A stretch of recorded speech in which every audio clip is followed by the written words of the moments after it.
ओम प्रकाश चौधरी। अहिले म होमस्टे व्यवसाय गरेर बसिरहेको छु। कति भयो यो होमस्टे चाहिँ गर्न सुरुवात? अहिले हाम्रो 7 वर्ष छ।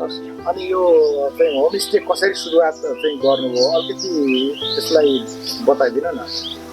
यो होमस्टे भनेको यो हामीलाई पहिला थाहा छैन, जानकारी नै थिएन।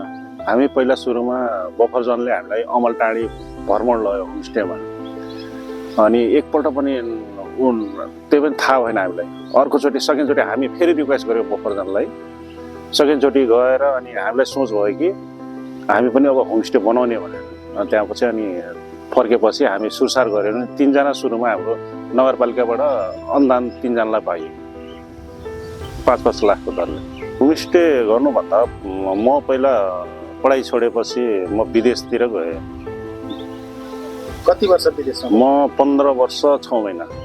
अनि 15 वर्ष 6 महिना विदेशमा बसेर अनि त्यहाँपछि म क्यान्सिल आएपछि किराना पसल र होटल गरेर बसेँ। त्यहाँ गर्दा गर्दै अनि यो होमस्टे अमलटाँडी घुम्न गएपछि अनि होमस्टे हामी पनि होमस्टे खोलौँ भनेर होमस्टे खोलियो। यो आम्दानी सर त्यसरी अब ग्यासको अनुसार हुन्छ सर। अब 50,000 पनि हुन्छ सर महिनाको। अब कुनै बेला राम्रो चाहिँ ग्यास आइदियो भने 1 लाख 2 लाख 3 लाखसम्म अब ग्यासको उसले गर्दाखेरि 3 लाखसम्म पनि हुन्छ सर होमस्टेबाट। हजुर, होमस्टेबाट महिनाको। तपाईँ 15 वर्ष चाहिँ दुबई बसेर आउनुभयो। तपाईँ आफ्नो कतिको सेटिस्फाई हुनुहुन्छ, कतिको सन्तुष्ट हुनुहुन्छ होमस्टेबाट? अब अहिले म एकदम सन्तुष्ट छु होमस्टेबाट त। अहिले अब व्यवसाय नै अहिले गरिरहेको छौँ होइन। अब सेवा नै धर्म हो भने जस्तै होइन। अनि के होमस्टे गर्ने मान्छेले के कुरामा ध्यान दिनुपर्छ, के गर्नुपर्छ?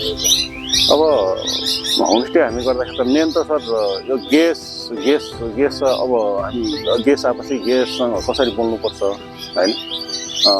अब ग्यासलाई अब मेन त हामी ग्याससँग पैसा तान्ने त हो नि होइन। ग्याससँग कसरी व्यवहार गर्ने, खानपिनमा होइन ध्यान दिने, कसरी खुवाउँदा राम्रो हुन्छ होइन। हाम्रो कम्प्लेन नहोस् होइन, बोलीमा खानामा होइन कम्प्लेन नहोस्। मेन त त्यही नै हो सर।